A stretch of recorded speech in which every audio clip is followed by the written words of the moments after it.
7 मार्च। पहला पाठ लेवी ग्रंथ अध्याय 19 पद संख्या 1 से 2, 11 से 18। प्रभु मूसा से बोला, इस्राएलियों के सारे समुदाय से यह कहो, पवित्र बनो, क्योंकि मैं प्रभु तुम्हारा ईश्वर पवित्र हूँ। चोरी मत करो, झूठ मत बोलो और अपने पड़ोसी को धोखा मत दो। अपने ईश्वर का नाम अपवित्र करते हुए मेरे नाम की झूठी शपथ मत लो। मैं प्रभु हूँ। तुम न तो अपने पड़ोसी का शोषण करो और न उसके साथ किसी प्रकार का अन्याय। अपने दैनिक मजदूर का वेतन दूसरे दिन तक अपने पास मत रखो। तुम न तो बहरे का तिरस्कार करो और न अंधे के मार्ग में ठोकर लगाओ, बल्कि अपने ईश्वर पर श्रद्धा रखो। मैं प्रभु हूँ। तुम न्याय करते समय पक्षपात मत करो।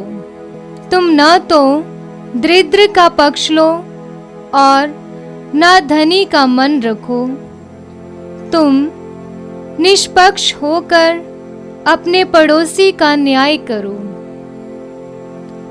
तुम न तो अपने लोगों की बदनामी करो और न अपने पड़ोसी को प्राण दंड दिलाओ। मैं प्रभु हूँ। अपने भाई के प्रति अपने हृदय में बैर मत रखो। यदि तुम्हारा पड़ोसी कोई अपराध करे तो उसे डांटो, नहीं तो तुम उसके पाप के भागी बनोगे।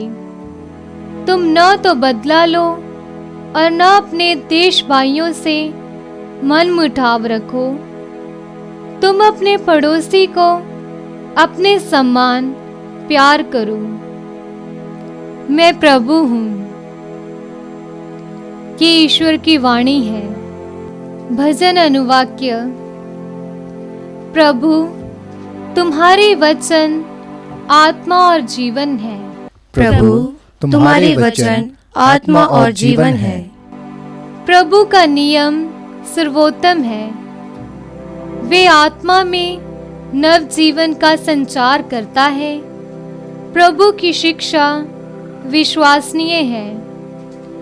वे अज्ञानियों को समझदार बनाती है। अनुवाक्य। प्रभु तुम्हारे वचन आत्मा और जीवन है। प्रभु के उपदेश सीधे साधे हैं। वे हृदय को आनंदित करते हैं। प्रभु की आज्ञाएं स्पष्ट हैं। वे आँखों की ज्योति प्रदान करती है। अनुवाक्य। प्रभु तुम्हारे वचन आत्मा और जीवन है। प्रभु की वाणी परिशुद्ध है। वे अनंत काल तक बनी रहती है। प्रभु के निर्णय सही हैं। वे सब के सब न्याय संगत है। अनुवाक्य।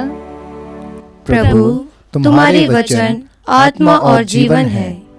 प्रभु तू मेरी चट्टान और मुक्ति दाता है।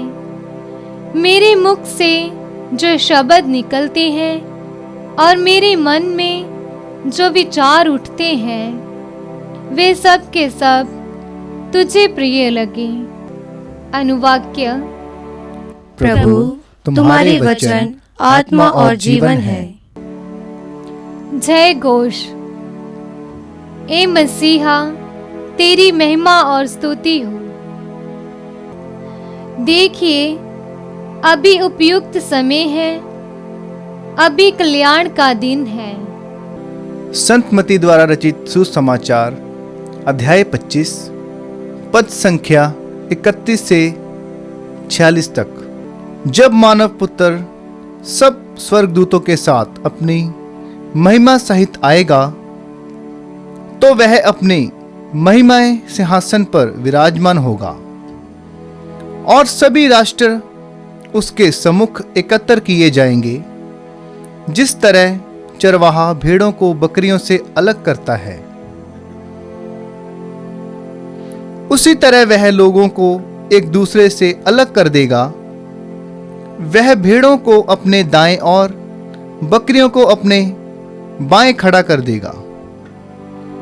तब राजा अपने दाएं के लोगों से कहेंगे, मेरे पिता के कृपा पात्रों,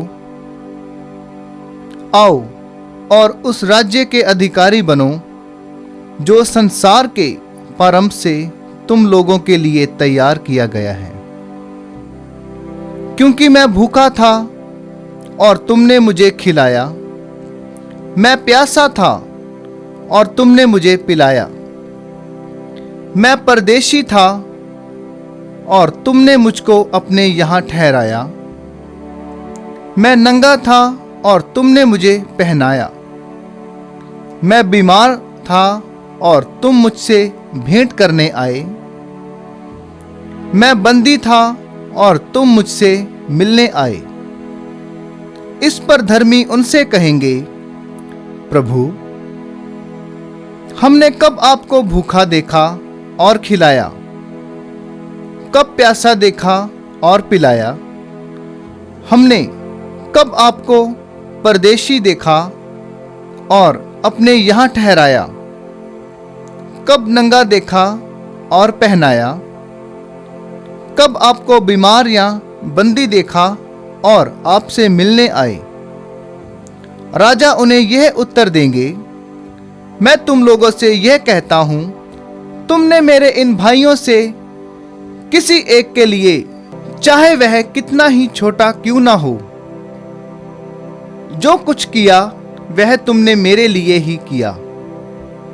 तब वह अपने बाएं के लोगों से कहेंगे, शापितो, मुझसे दूर हट जाओ, उस अनंत आग में जाओ जो शैतान और उसके दूतों के लिए तैयार की गई है। क्योंकि मैं भूखा था और तुम लोगों ने मुझे नहीं खिलाया, मैं प्यासा था और तुमने मुझे नहीं पिलाया, मैं परदेशी था और तुमने मुझे अपने यहाँ नहीं ठहराया, मैं नंगा था और तुमने मुझे नहीं पहनाया, मैं बीमार और बंदी था और तुम मुझसे नहीं मिलने आए। इस पर वह भी उनसे पूछेंगे, प्रभु, हमने कब आपको भूखा, प्यासा, परदेशी, नंगा, बीमार या बंदी देखा और आपकी सेवा नहीं की? तब राजा उन्हें उत्तर देंगे, मैं तुम लोगों से यह कहता हूं, जो कुछ तुमने मेरे छोटे से छोटे भाइयों में से किसी एक के लिए नहीं किया, वह तुमने मेरे लिए भी नहीं किया। यह प्रभु का सुसमाचार है।